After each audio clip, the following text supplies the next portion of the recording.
अच्छा जी, part 2 start करते हैं अब। हो गया है। क्वेश्चन नंबर 13 पे आए। इससे अगला सवाल है जी। बहुत शुक्रिया भाई, आमिर भाई को कहें कि आपने कमाल कर दिया है, आप घर से बंदा लेने चले गए। जी बच्चों, क्वेश्चन 13 है, asset is purchased on 1 July 2009 by lessor for 80,000। Date of commencement of lease, लेते ही खरीदते ही अगले को किराए पे दे दिया किसी को। यूज़फुल लाइफ इसकी 10 साल है। लीज टर्म 3 साल है। Semi annual rentals payable in advance 5,000 हैं। किधर गया इन्फ्लेशन वाला? आज आ गई इन्फ्लेशन, आज आ गई इन्फ्लेशन, कल क्या थी? डिफ्लेशन। ये कोई इन्फ्लेशन नहीं, ये सिर्फ आपस का मुआहदा है, ठीक है। कभी अट्रैक्ट करने के लिए स्टार्ट में रेंटल्स कम रख देते हैं, कभी बाद में। उन्होंने अपना खाता पूरा रखा होता है, जो उसे चाहिए वो उसे चाहिए, ठीक है ना। तो हिसाब किताब लगा लेते हैं। लेसर बहुत तेज़ होता है, बताऊंगा मैं आपको। जब इंटरेस्ट रेट भी निकालते हैं ना, सारा गड़बड़ वहाँ पे कर लेता है वो, ठीक है। अच्छा, तो वो कह रहे हैं जर्नल एंट्रीज करो, इनकम स्टेटमेंट बनाओ, बैलेंस शीट बनाओ, नोट्स बनाओ, सब कुछ करेंगे इंशाल्लाह, सब कुछ करेंगे। बस मामला ये हुआ कि हमारा ईयर एंड बाद में देखेंगे, ईयर एंड बाद में, ठीक है। पहले अपना काम तो कर लें। तरतीब, वर्किंग, डेट और इंस्टॉलमेंट का कॉलम, उसके बाद टेस्ट्स, ठीक है। उसके बाद फिर देखेंगे कि बढ़ाना है इस अमोर्टाइजेशन स्केड्यूल की शक्ल में, इसको लेके जाना है, या बस इतना ही बहुत है और स्ट्रेट लाइन के ऊपर इनकम निकालनी है, ठीक है। तो वर्किंग नंबर 1, डेट। सर आप इधर क्यों लिख रहे हैं? मैंने सवाल तो देखा होगा। इंस्टॉलमेंट लिखवाना भाई, मैं इंस्टॉलेशन लिख रहा हूँ, कल से पता नहीं क्या है जी। एक लाइन आप लोगों ने एहतियातन छोड़नी, मुझे ज़रूरत नहीं है वैसे छोड़ने की, मुझे पता है सवाल ये ऑपरेटिंग लीज का है, लेकिन आप पर्चे में बैठे हैं, आपको तो नहीं पता। तो तरतीब अभी से वही रखे ताकि आदत रहे, ठीक है। लीज कमेंस हो रही है 1 जनवरी 1 जुलाई 2009 पे, और किराया एडवांस में। तो पहला किराया किस दिन आया? 1 जुलाई 2009 पर। कितना किराया है? 5,000।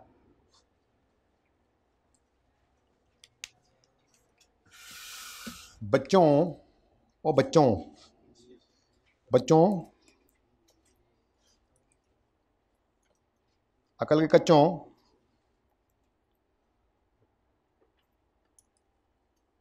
बुरा ना मनाएं तो एक लाइन लगा लूं। मतलब मैं इस नो को यूं लूंगा कि आप कह रहे हैं नहीं हम बुरा नहीं मनाएंगे। यू में प्रोसीड। कितने साल्स की लीज है? 3 साल्स की। मामला कुछ ऐसे है, ओए ईयर एंड क्या है? ओहो हो, ये नवा पसूड़ा है। ईयर एंड भी जो है वो 31 दिसंबर है भाई। हाँ, ईयर एंड 31, लेकिन हम इससे परेशान नहीं होते। हमें इससे क्या, यहाँ पे लीज हो रही है शुरू 1 जुलाई 2009 पर, ऐसे ही है।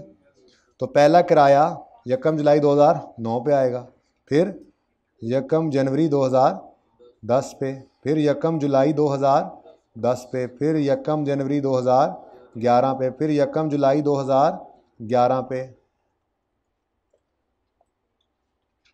फिर ज़रा पीछे रह गया था बोलने से लिखने में जी, फिर 1 जनवरी 2012, फिर 1 जुलाई 2000, फिर बस ना कर दें अब, 6 किराए हो गए पूरे।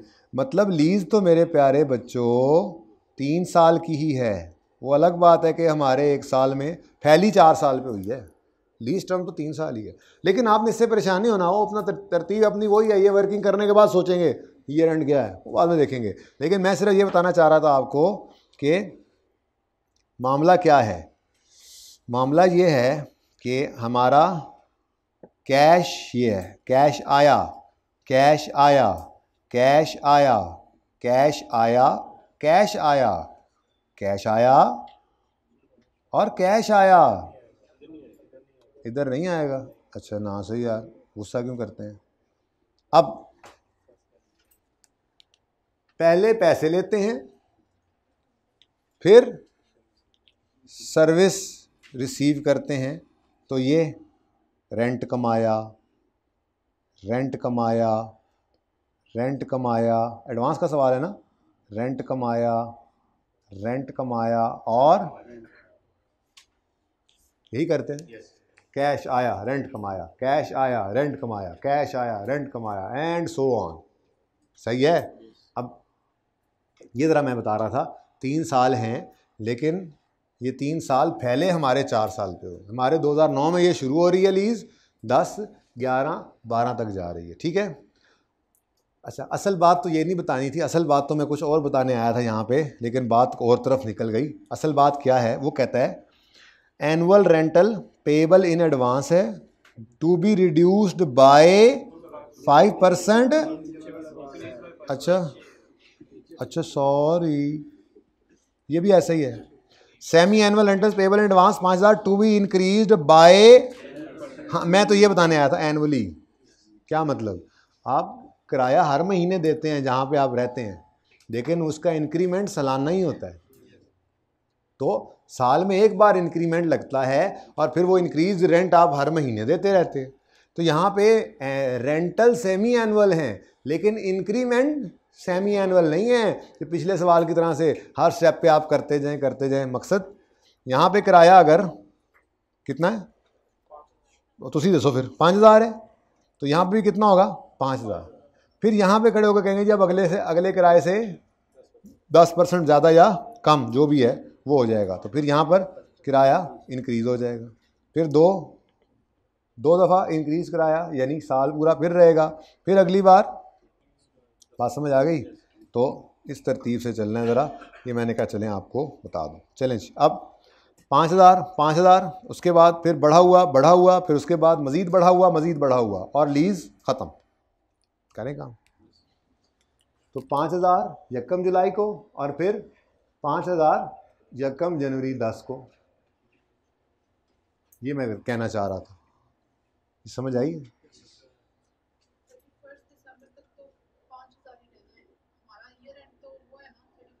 बेटा जब एग्रीमेंट किया जाता है ना, तो जिस मालिक मकान से वो घर लिया है ना, तो जिस दिन से लिया वो उस दिन से होता है एग्रीमेंट।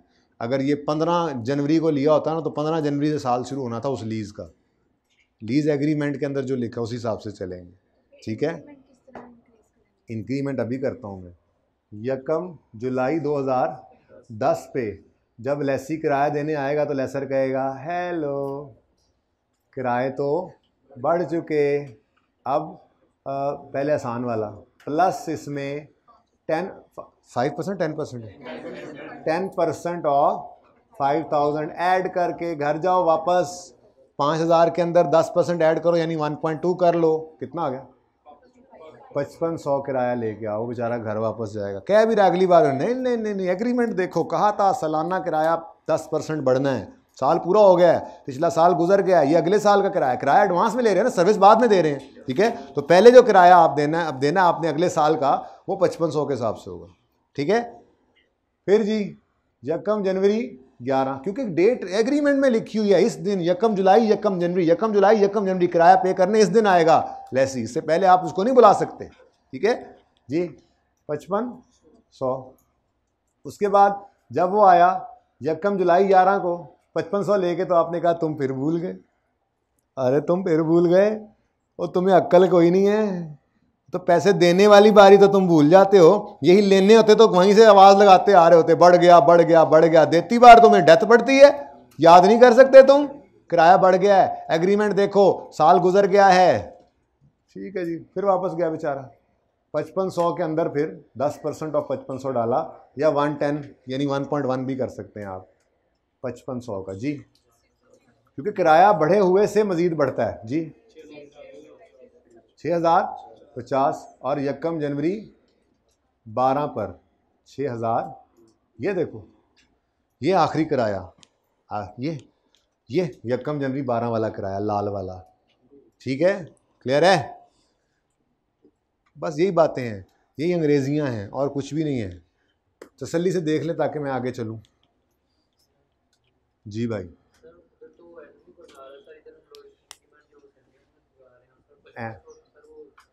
क्वार्टरली उसने कहा सेमी एनुअल रेंटल है, यानी साल का तो फिर 10,000 बनता है, माना, लेकिन उसने रेंट सवाल में क्या दिया हुआ है, सेमी एनुअल। कहता है 6-6 महीने बाद किराया आएगा 5-5 हज़ार, लेकिन साल बाद इसको बढ़ा देंगे। अब किसको बढ़ाएंगे? जो सवाल के एग्रीमेंट के अंदर उन्होंने लिखा हुआ उसी को ही बढ़ाएंगे ना। अगर यही मंथली होता तो 12 महीने वो आता रहता, फिर 13वें महीने किसको बढ़ाते? साल वाले को कि मंथली को? मंथली को ही बढ़ाते ना। तो जो एग्रीमेंट में पहले एनुअल रेंट लिखा होता तो मंथली नहीं बढ़ता, फिर साल बाद एनुअल को बढ़ाते। जो एग्रीमेंट लिखा हो वही बढ़ेगा। सेमी एनुअल किराया लिखा हुआ है तो बढ़ते वक्त सेमी एनुअल को बढ़ाएंगे और आगे फिर सेमी एनुअल पे करेंगे। क्वार्टरली है तो क्वार्टरली को अपने ऊपर अप्लाई किया करो ना। सबसे कॉमन बात, आपने किराए के ऊपर कमरा लिया हुआ है, यहाँ पे रहते हो, फ्लैट लिया हुआ है, साल बाद किराया बढ़ना है। अभी महीने का किराया आप 10,000 दे रहे हो, एक साल के बाद उस कमरे का किराया जो बढ़ना है तो वो क्या 1,20,000 के ऊपर आप लगाओगे? बात वही बन जाती है। लेकिन आप क्या कहोगे, तो यार 10,000 किराया था 11,000 हो गया। अब 11,000 आप हर महीने देते रहोगे तो जो एग्रीमेंट में लिखा हो उसी को ही बढ़ाओगे यार। ठीक है, ऑब्वियस सी बात है। और कोई सवाल? अगर किसी का कोई सवाल है तो मुझसे नहीं करना जी। चलें आगे, टेस्ट लगाएं, आगे ना चलें, टेस्ट लगाएं, आ जाएं। सवाल आपने पढ़ लिया है। नंबर 1, क्या एसेट? नो, आपकी आवाज आ गई पहले। नंबर 2, क्या एसेट? नो मतलब क्या मुफ्त में जाएगा लेसी को? नहीं। क्या वो पैसे का जिक्र हो रहा है कि पीओ आएगा और रीजनेबली सर्टेन है कि वो एक्सरसाइज करेगा? नहीं। नंबर 3, क्या इकोनॉमिक लीज टर्म कितनी है? 3 साल। इकोनॉमिक लाइफ के इक्वल है? इकोनॉमिक लाइफ है नहीं। चलो यूजफुल लाइफ कर लो, मेजर पोर्शन रखती है? हमने कहा नहीं जी, ये तो सिर्फ कितने हैं, 30%। नो। नंबर 4, क्या PV of LP fair value के सब्सटेंशियली इक्वल है? हमने कहा जी पीवी तो कोई नहीं है, हाँ एलपी मौजूद है। इन सब का टोटल क्या बनता है? मैं अभी लिख नहीं रहा इस डर से कि कहीं ये, वैसे लिख लेने में हर्ज भी कोई नहीं है, लिख लेने में हर्ज भी कोई नहीं है। इस कॉलम का टोटल हम कहीं यूज़ नहीं करते, हम कहीं यूज़ तो नहीं ना करते इस कॉलम का टोटल। अगर फाइनेंस लीज हो तो ये तो कहीं नहीं यूज़ करते। एंट्रीज होती हैं प्रिंसिपल, इंटरेस्ट वगैरह की, ठीक है ना। टोटल क्या बनता है फिर लिख लो। अच्छा जी, 331। हमने कहा जी हमारे पास पीवी ऑफ एलपी तो नहीं है, लीज पेमेंट्स हैं, तो कोई बात नहीं, उसूल लिखवाया है कि अगर लीज पेमेंट्स को यूज़ करो और आंसर 90% से कम आ जाए तो मतलब पीवी ऑफ एलपी तो इसको और नीचे ले जाएगा। ठीक है, तो चेक कर लेते हैं। 33,100 डिवाइडेड बाय 80,000 इंटू 100। ओह, ये तो बहुत ही दूर है 90% से, तो सवालों में ऐसे ही होगा। तो अगर पीवी आएगी तो ये तो और नीचे चला जाएगा। और नंबर 5, क्या एसेट स्पेशलाइज नेचर का है? तो मेरे प्यारे बच्चों फिर वही हुआ जो थोड़ी देर पहले हुआ था, ऊपर नज़र भी आ रहा है। हाँ, वो अलग बात है कि ये बफलो ब्राउन और ये भी बफलो ब्राउन है।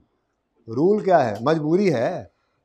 रूल क्या है? इकोनॉमिक लाइफ नहीं है, यूजफुल लाइफ। रूल क्या है? पीवी ऑफ एलपी नहीं है, एलपी चेक तो कर ले। ठीक है, हाँ जी। तो इंक्लूजन क्या निकला? ऑपरेटिंग लीज है lessor. Please please keep the asset in your books. ठीक है, तो may we proceed or not? Proceed or not? चलो फिर शुरू हो जाओ। मैं तो कहता हूँ आप लोग ही शुरू हो जाओ, बल्कि टाइम इतना नहीं है, वैसे आपको टाइम दूँ जी। जी बिल्कुल नहीं, हाँ नहीं नहीं नहीं नहीं, आज तक किसी सवाल मैंने देखा ही नहीं। वैसे मुझे मुश्किल से तो एग्जांपल मिलती नज़र आती है कि ऐसी नेचर का नॉर्मली ऐसा एसिड होता ही नहीं है कि यार सिर्फ ऐसे ही लेसी यूज़ कर सके। लेकिन हो सकता है, मैंने कहा एटम बम वाला वो प्लांट, मैंने इसलिए मिसाल ही ऐसी दी थी। तो भाई अगर ऐसा होगा तो सवाल बोल देगा एसिड इज, वो यही अंग्रेजी लिखेगा मैक्सिमम। क्या कर सकता है, जो स्टैंडर्ड वाली अंग्रेजी है वो उठा के लिख देगा, जिसके अंदर क्या लिखा हुआ है, asset is of such specialized nature that only lessee can use या no other one can use without major modification. ऐसा जो जुमला लिखा हुआ स्टैंडर्ड वही लिखेगा, पता लग जाएगा। ठीक है, चलें जी फिर करिए शुरू। फिर इसका मतलब रेंटल इनकम हमने निकाल लेनी है अब, और इस दफ़ा पर 6 मंथ निकलेगी। ठीक है ना, तो रेंटल इनकम निकालनी है तो 33,000 100 डिवाइड कर दो इसको, कितनी बार कैश ने आना है, 6 महीने बाद आना है ना, तो 1 2 3 4 5 6 हैं तो 3 साल लीज के, लेकिन किराया 6 बार आएगा, तो 6 बार कैश आएगा, 6 बार इनकम रिकॉर्ड होगी। यानी ये असूल हमारा क्या है, कैश आया तो साथ ही रेंट कमाया की एंट्री हमने करनी है। तो कैश आया, रेंट कमाया, ये इकट्ठा रखना है। क्वार्टरली हो जाता तो हर साल में 4, तो 3 साल में 12 हो जाते, तो 12 दफ़ा हम 12 से डिवाइड करते और 12 दफ़ा हम ये करते, कैश आया, रेंट कमाया, कैश, पूरे टोटल सवाल में, ठीक है। हर साल में 4 बार करते, लेकिन डेप्रिसिएशन एक ही बार आती है। और अगर मंथली सवाल होता तो फिर ये 3 साल की लीज होती, तो 12 तिया 36, तो फिर इसको डिवाइड करते 36 से और हर महीने एंट्री करते, कैश आया, रेंट कमाया, कैश आया, रेंट कमाया, कैश आया, रेंट कमाया, ठीक है। ओके, तुम्हें समझ नहीं आ रही आज, लगता है कहीं पे फंसे हुए हो क्या। अच्छा जी, 55, अच्छा जी, समझ गया, बड़ी मेहरबानी, 5517, ये जी रेंटल इनकम। चलें फिर शुरू करें काम। आईडीसी भी नहीं है सवाल में, ओहो बोर हो जाएंगे आप तो। For the year ended, general entries पहले कर लेते हैं, रिक्वायरमेंट देख लेंगे बाद में। वो पर्चे में ये नहीं करना, रिक्वायरमेंट देख लेंगे, ये तो मैं आपको तैयारी करवाते हुए स्टार्ट के अंदर ऐसे लेके चलता हूँ, सब कुछ ही कर लें। जब पास पेपर्स के ऊपर मूव कर जाते हैं तो फिर हम पहले रिक्वायरमेंट पढ़ते हैं, फिर सवाल किया करते हैं, ठीक है। फॉर द ईयर एंडेड 31 दिसंबर 2000, हाँ, एसेट खरीदा, यकम जनवरी 2009 पर एंट्री की लेसर भाई ने, एसेट या पीपीई डेबिट, अच्छा, यकम जुलाई 2009 एसेट डेबिट, फेयर वैल्यू से एसेट को रिकॉर्ड करो 80,000। कोई आईडीसी वगैरह है सवाल में आज, चलो बड़ी बचत होगी, फिर तो एक जगह एंट्री की बच गई। अच्छा उसके बाद, अच्छा अब मैं ये जगह छोड़ रहा हूँ, आपने नहीं छोड़नी। उसकी वजह ये है कि सेमी एनुअल रेंटल है ना, तो चूँकि ये तो जुलाई वाली कहानी है, तो अगले साल में जनवरी पे भी होगा, तो अगले साल में जनवरी और जुलाई 2 मौके आने हैं, तो मैंने ज़रा आमने सामने एंट्रीज रखनी होती हैं आपको समझाने के लिए, मैं इसलिए जगह छोड़ रहा हूँ, आपने नहीं छोड़नी, ठीक है। आप तो लगातार एंट्रीज जैसे कर रहे हैं वैसे ही करते जाया करें। पता लगे पेपर में 2 लाइन, मतलब 2 एंट्री की जगह छोड़ी हुई है, ऐसा पक्का रट्टा लगाया हुआ है, एग्जामिनर भी परेशान है, इधर पता नहीं की लिखना है इन्हें, तो केड़ा सप पकड़ना है इन्हें जी। अब यकम जुलाई 2009 पर, हाँ जी, कैश आया, cash debit, oh no I am sorry, मैंने क्या नहीं लिखा, तो आपको तो लिखना चाहिए था, किस ने खुद से लिख लिया, माशाल्लाह, अल्लाह बाकियों को भी तौफीक दे, या अल्लाह इन बाकियों को भी हिदायत दे, ये 8 बच्चों ने जो लिखा है, या अल्लाह बाकियों को भी इतनी समझ दे। लिखें, अभी भी बैठे हैं मुंह उठा के, मुंह तो रख दें साइड पे जी। For both rent receivable and unearned rent, I have use the word, पर्चे में उसको I have use the word rent, ये पिछले सफ़े वाला दिखा रहा है सर, लिखा तो हुआ है, पिछले सफ़े वाला नहीं भाई, इसी पे लिखा है। अच्छा जी, तो कैश डेबिट, तो ऐसे ही आपको याद आ जाए जब एंट्री करते हुए, तो तब लिख देना, कोई मसला नहीं पर्चे में, ठीक है। तो cash debit, rent receivable credit 5,000 और रेंट रिसीवेबल डेबिट रेंटल, ये अब 31 दिसंबर पे आपने कमाया, ऐसे ही है ना, तो रेंट रिसीवेबल डेबिट और रेंटल इनकम क्रेडिट कितने से, ये तो सेम ही रहना है 5517, ये हर 6 महीने बाद सेम कराया, स्ट्रेट लाइन पे कर दिया, ठीक है जी। और उसके बाद एसेट को घिसा भी लो, 31 दिसंबर 2009 पर depreciation expense debit, accumulated depreciation credit 80,000 है, और यूज़फुल लाइफ कितनी है, तो हमारे लिए तो ये 10 साल इस्तेमाल ही होगा ना, इधर ही कर लो, नीचे चला गया बहुत, 80,000 डिवाइडेड बाय 10, एक मिनट इंटू 6/12 क्यों किया, यकम जून को ख़रीदा है, इस साल तो सिर्फ 6 महीने इस्तेमाल हुआ, यकम जुलाई को जी, 4000 और 4000।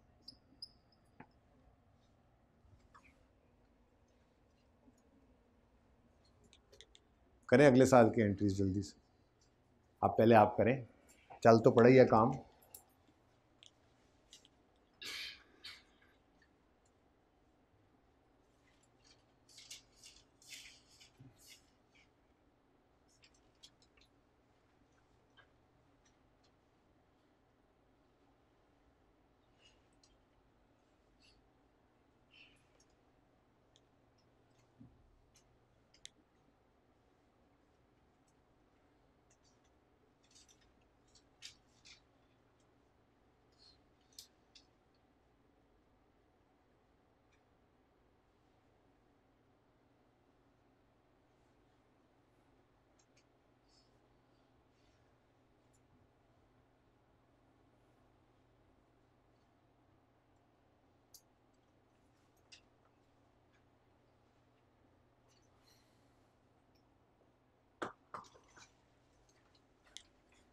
जी बच्चों, फॉर द ईयर एंडेड 31 दिसंबर 10 कितने बच्चे कर चुके हैं एंट्रीज? 3-4 ने कर। ये सब बच्चे स्पीड बढ़ाएं अपनी, ठीक है ना। रिपीटेडली जो काम हो रहा है उसमें काम में टाइम नहीं लगना चाहिए, टाइम बचाना चाहिए वहाँ पे आपको, ठीक है। पर पता है ना IS-38 के MCQ भी करने होते हैं। ये एंट्री कोई नहीं होनी, लेकिन यहाँ पे एंट्री आ गई। यकम जनवरी 2010। प्यारे बच्चों इधर देखो, ये कैश आया है, इस साल में 2 बार आया है, तो दोनों बार ये एंट्री करनी थी। जगह छोड़ने में भी इशारा था आपको। कितने बच्चों ने ये मिस कर दी? कर गए कुछ, ठीक है, आइंदा नहीं करनी, ठीक है जी। अपने स्केड्यूल को देखें ना, तो 10 वाले साल के अंदर यकम जनवरी 10 को किराया आ रहा है, पहले इसकी एंट्री करें, ठीक है जी, ठीक है। तो यकम जनवरी 10 पे कैश आया, cash debit, rent receivable credit, कितना है जी? अभी भी 5000 ही है। उसके बाद रेंट कमाया, ये 30 जून पे जाके होगा। एडवांस वाले साल ज़्यादा अच्छा लगता है आया कमाया, लेकिन एरियर में भी यही करना है ताकि कोई नई चीज़ हमें सोचने को ही ना मिले, ठीक है। 30 जून 10 पे रेंट कमाया, तो rent receivable debit, rental income credit 5517।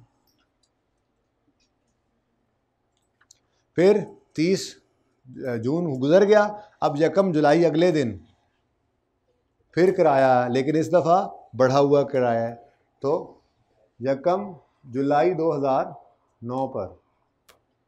अब देखो ना, साल 10 पर साल पूरा गुजर गया तो किराया भी बढ़ गया।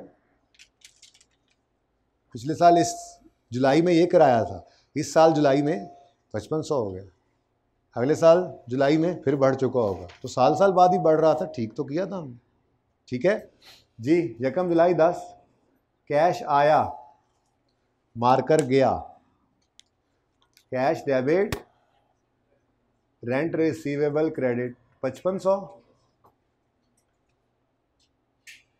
उसके बाद 31 दिसंबर 2010 पे रेंट कमाया, तो rent receivable debit, rental income credit, ये बराबर बराबर ही चल रहा है 5517। उसके बाद डेप्रिसिएशन आ गई,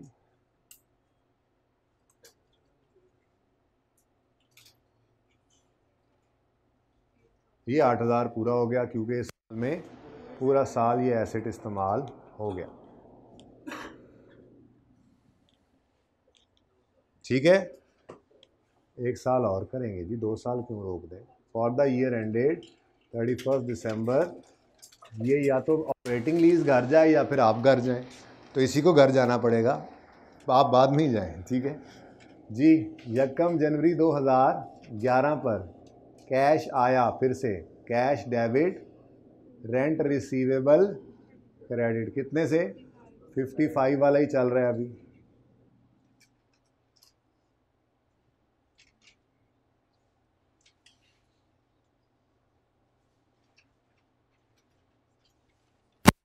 उसके बाद 30 जून 2011 पर रेंट कमा लिया तो rent receivable debit rental income credit, ये बराबर ही चल रहा है 5517।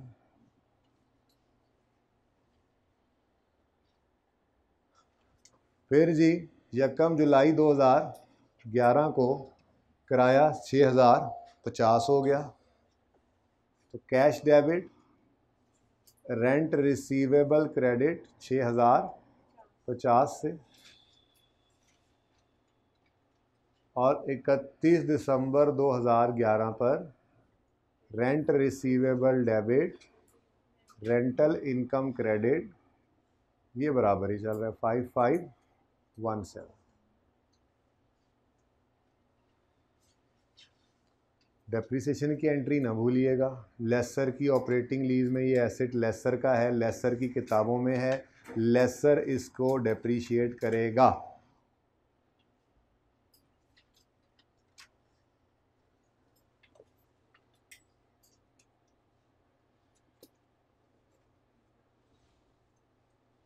कोशिश करते हैं यहीं पे बैलेंस शीट अगर बन जाए, ये तो फिर हमारा वन नोड तो है ही सही।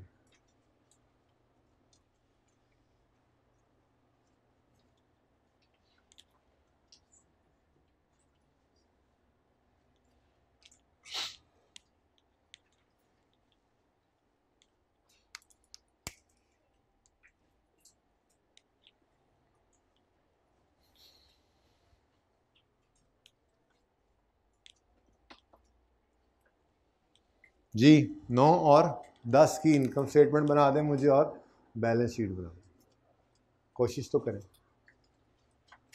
बल्कि इनकम स्टेटमेंट तो मेरे साथ मिलके बना लें। इनकम स्टेटमेंट में डेप्रीसिएशन एक्सपेंस आएगा 9 के अंदर और 10 के अंदर। 9 में आ रहा है 4000, बोले कि नहीं, और 10 में 8000। Interest sorry rent income rental income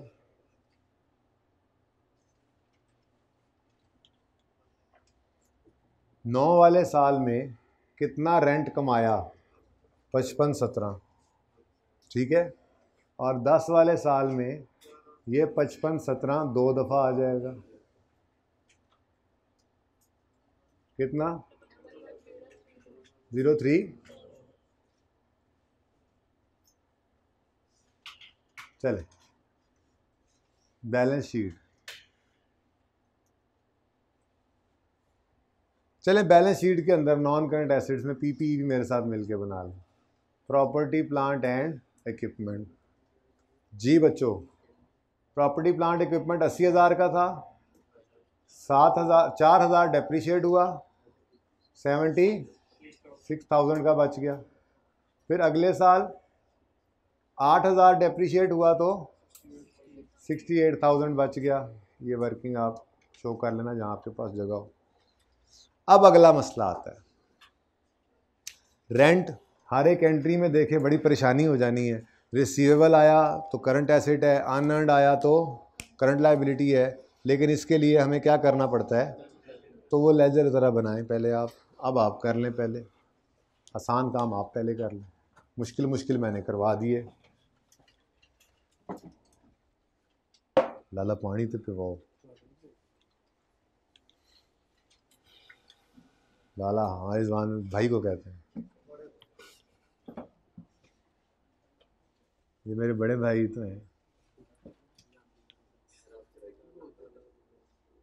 मैं भी तो उर्दू बोल रहा हूँ।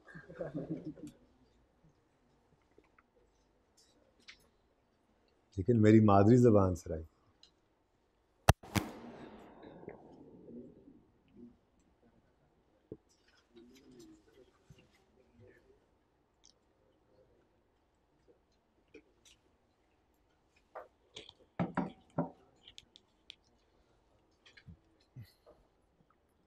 मेरी मादरी ज़बान सराइकी है, पश्तो है, सिंधी है, बलोची है, बरोही है।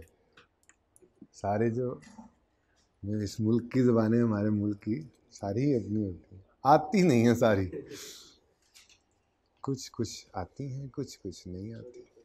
अच्छा जी, ओ कोई लेजर दी खैर खबर दो, बन जाएगा आज के दिन में। अब ये लेजर मैं उधर नहीं बना सकता जी, आज थोड़ा सा उधर रश लग गया ज़्यादा।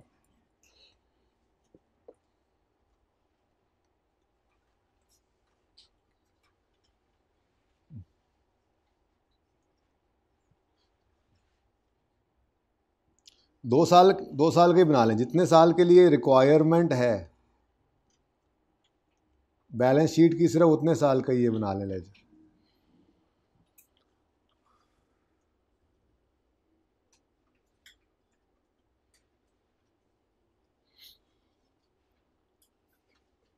जी बच्चों, डेटर का लेजर दिमाग के अंदर, डेटर का लेजर दिमाग के अंदर, और बचपन से है ना इसलिए वो लेके आ रहा हूँ, इंट्रो से है। डेटर का लेजर आपके दिमाग के अंदर, उसमें आपको डेबिट साइड पे सेल नज़र आती है, क्रेडिट साइड पे कैश। बस यही जहन में रख लो यहाँ पर भी कि डेबिट साइड पे इनकम, क्रेडिट साइड पे कैश।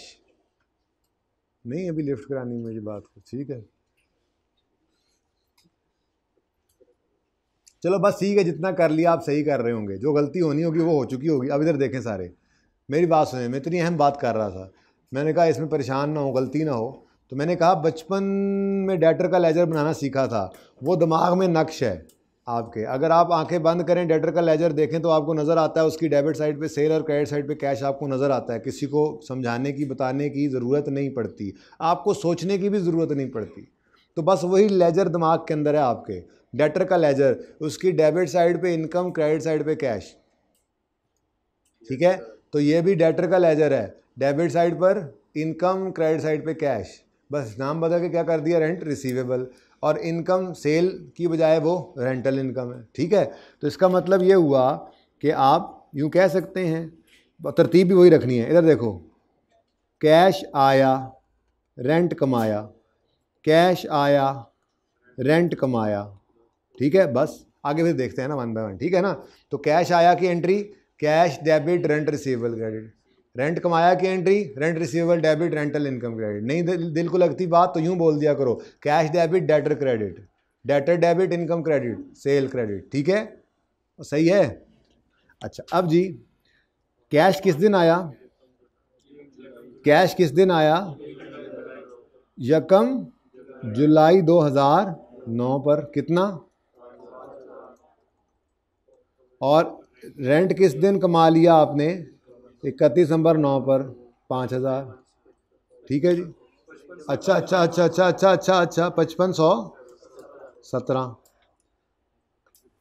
उसके बाद जी, ठहर जाए, नहीं कैरी डाउन नहीं निकालता मैं तो बिल्कुल भी नहीं, नहीं कतन नहीं, कतन नहीं। पहले सिर्फ क्या करना है, कैश आया, रेंट कमाया, कैश आया, ये कर लें। ठीक है, एक लाइन पहले तो छोड़ने की ज़रूरत नहीं थी, वैसे ओपनिंग तो है कोई नहीं, खैर एक लाइन इधर ऊपर, एक लाइन नीचे छोड़कर बाकी एंट्रीज कर लें। फिर सुकून से कैलकुलेटर से पूछें, हाँ भाई लायबिलिटी है या एसेट है। ठीक है, तो यकम जनवरी 2010 कैश आया 5,000, और 30 जून 2010 रेंट कमाया, रिसीवेबल डेबिट इनकम क्रेडिट 5517।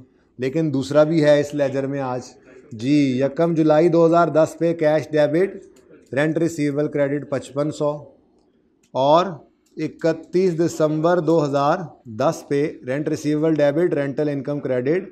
तो कोई बात नहीं, बस यही हुआ और तो कुछ ना हुआ। ठीक है, अच्छा 2 साल का ही उसने कहा था ना हमें बस, तो इसलिए फिर आगे बढ़ने की ज़रूरत नहीं है, होती तो अगले साल भी ऐसे ही कर लेते, मैंने इसीलिए आपको ये साल करके दिखा दिया। ठीक है, यहाँ तक कोई मसला। अब सुकून से आएँ और देखें आके लेजर को, सोचने की भी ज़रूरत नहीं है, वैसे सोच भी आ जाती है, और आपने माशाल्लाह पढ़े लिखे लोग हैं, पता भी है आपको कि कैश 5,000 आया है, लेकिन कमा हम ज़्यादा चुके हैं, तो इस दफ़ा रिसीवेबल होना चाहिए। लेकिन हम इस तरह, मैं कहता हूँ हम इस तरह ना भी सोचें तो ये मैकेनिज़्म ही हमें सही जगह पे पहुँचाएगा। बचपन से देखते आ रहे हैं, अगर लेजर का बैलेंस इस तरफ आ रहा है तो ये डेबिट बैलेंस होता है, ये एसेट होता है। अब बताओ आपका बैलेंसिंग फिगर 31 दिसंबर 9 पे किधर आ रहा है, तो 31 दिसंबर 9 पर कैरी डाउन जो बैलेंसिंग निकाला वो 517 इधर आ रहा है। आपने कहा जी ये तो होता है रिसीवेबल, इस तरफ तो क्या है ये, रिसीवेबल, यानी कहाँ जाएगा, करंट एसेट। ठीक है, सही है। ये इस तरफ बैलेंस आने का मतलब एसेट होता है, रिसीवेबल है।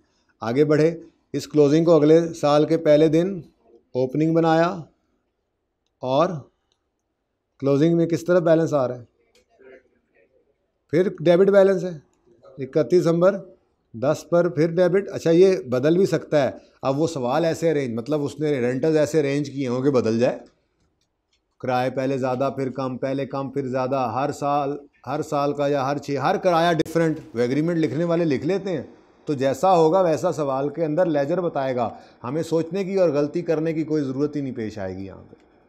सोचेंगे भी नहीं, गलती भी नहीं करेंगे। कॉन्सेप्चुअली बात क्लियर है, मैं ये नहीं कह रहा कि सोचो मत, पहले पूरा कॉन्सेप्ट दिया आपको, एक एक को समझाया भी जा सकता है, लेकिन वो समझने के लिए पेपर में टाइम नहीं होता है बेटा। आप एक एक को देखेंगे, समझ आपको है, मैंने बताया था एंट्री से भी देख के कुछ लोग करने की कोशिश कर सकते हैं, लेकिन इस मैकेनिज्म से आप कम से कम टाइम में मैक्सिमम मार्क्स इस सवाल में ले सकते हैं।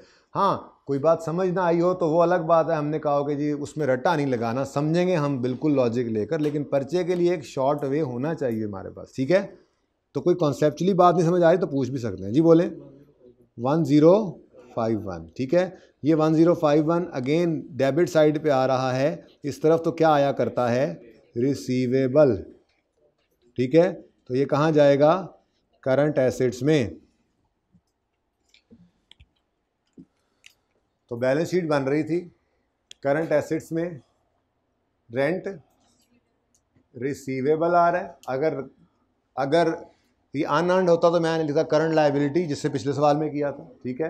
बस यहाँ पे थोड़ा सा एग्जामिनर को बताना पड़ेगा, भाईजान ये आपको ज़रा वर्किंग टू से देखना पड़ेगा, और उसके ऊपर आपने लिखा हुआ होगा for both rent receivable and unearned rent I have use the word rent receivable. पहले मैं लिख लूँ ज़रा, फिर आपके सवाल की तरफ आता हूँ। जी 9 में 51 और 10 में 1051।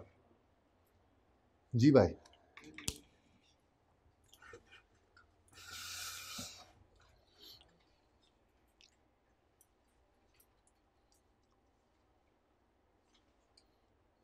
जी, कोई मसला है तो बताएं।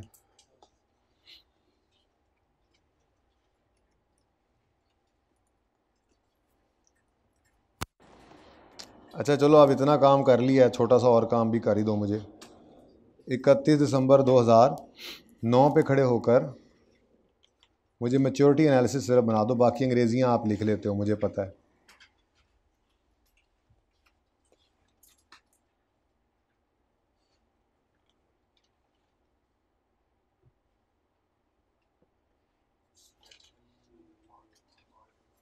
हैं, क्या कह रहा है ये लड़का, क्या कह रहा है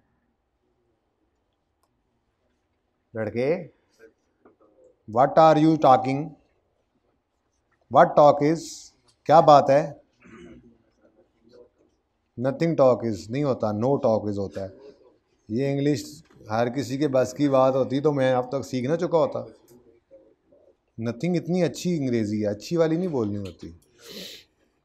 व्हाट टॉक इज क्या बात है, नो टॉक इज नहीं। अच्छा सही कह रहे, नहीं बात है।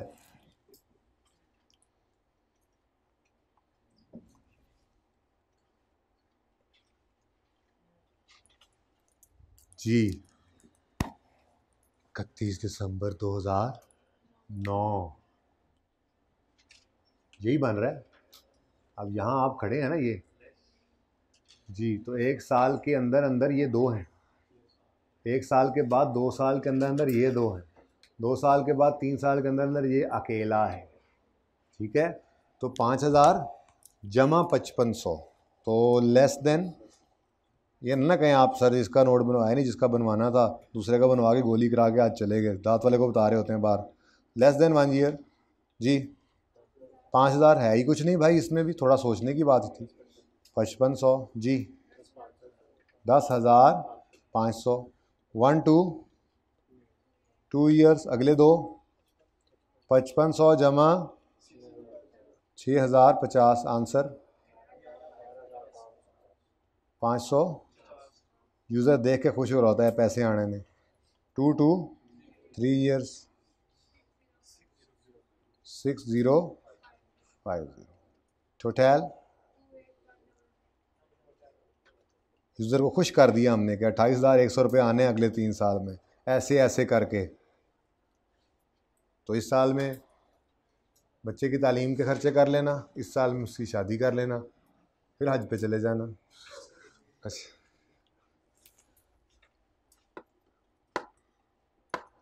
Maturity analysis. अच्छा जी, चलें आगे। नहीं करें नोट, जल्दी करें।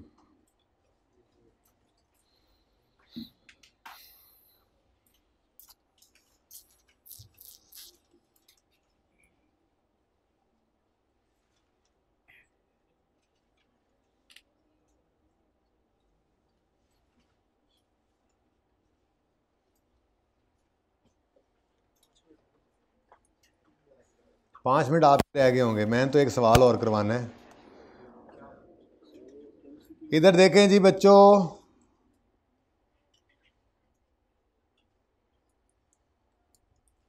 कैश पहले आ रहा था, कमाई बाद में, ऐसे ही है।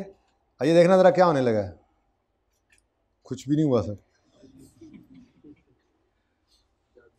देखना क्या होने लगा है। ये हो गया, थोड़ा आगे पीछे हो गई हैं, ज़रा नुक्ते हैं, क्या करें, मैं बराबर कर लेता हूँ। ये मामला हो गया जी, पहले एसेट इस्तेमाल करता है लेसी, फिर किराया देता है, तो कैश आया और रेंट कमाया, ये सेम डेट पर आ जाएं तो इस सवाल की सेहत पे क्या असर पड़ेगा, चेक कीजिएगा। Question number 14, continue from question 13, assume semi annual rentals are payable in arrears. बच्चों पहले तो इसके साथ मैं ये लिखना पसंद करूँगा, अगर किसी ने पिक्चर ली हो या आप दोबारा लें, ये कौन सा क्वेश्चन था, 30, ठीक है। पेज नंबर कौन सा था, 70, ठीक है। अब मैंने कहा आज 2 सवाल करेंगे ये वाले सेमी एनुअल, तो क्वेश्चन नंबर 14 हो गया। अब देखिएगा सवाल का बदलना, ये डेट्स चेंज होंगी,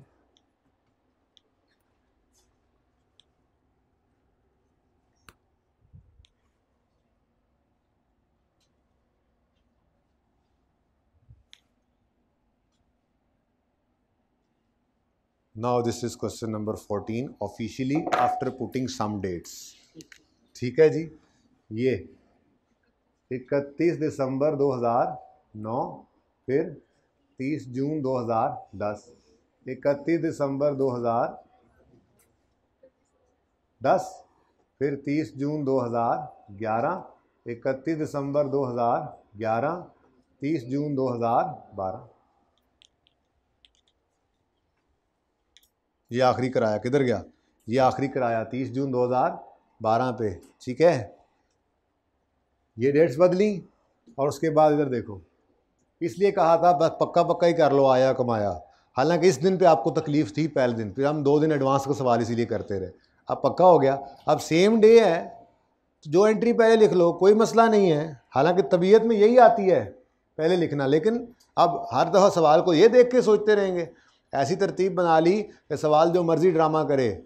31 दिसंबर 9 आया कमाया घिसाया, 30 जून 2010 आया इसी दिन कमाया, फिर 31 दिसंबर 2010 आया कमाया घिसाया, फिर 30 जून 2011 आया कमाया, 31 दिसंबर 2011 इसी दिन आया इसी दिन कमाया की एंट्री और घिसाया। अगली बात, no change. You want to check? Let's check it out. ये देखो,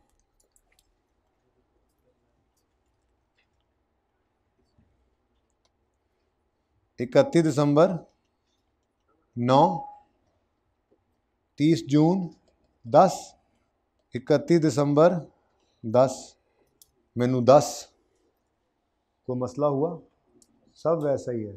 तो ये कमाल है इस अप्रोच का कि सवाल जिधर मर्जी जाएगा ऑपरेटिंग लीज का, हम अपने हिसाब से चलेंगे, हमारे लिए ये पीस ऑफ केक साबित होगा।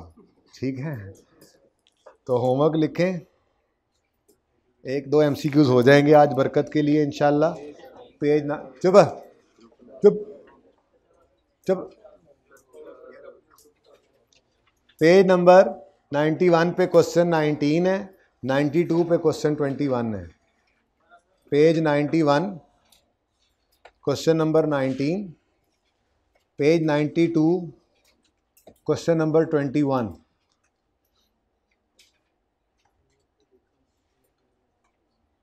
ठीक है, चलो अब आ जाओ, 1-2 MCQ करके चलते हैं।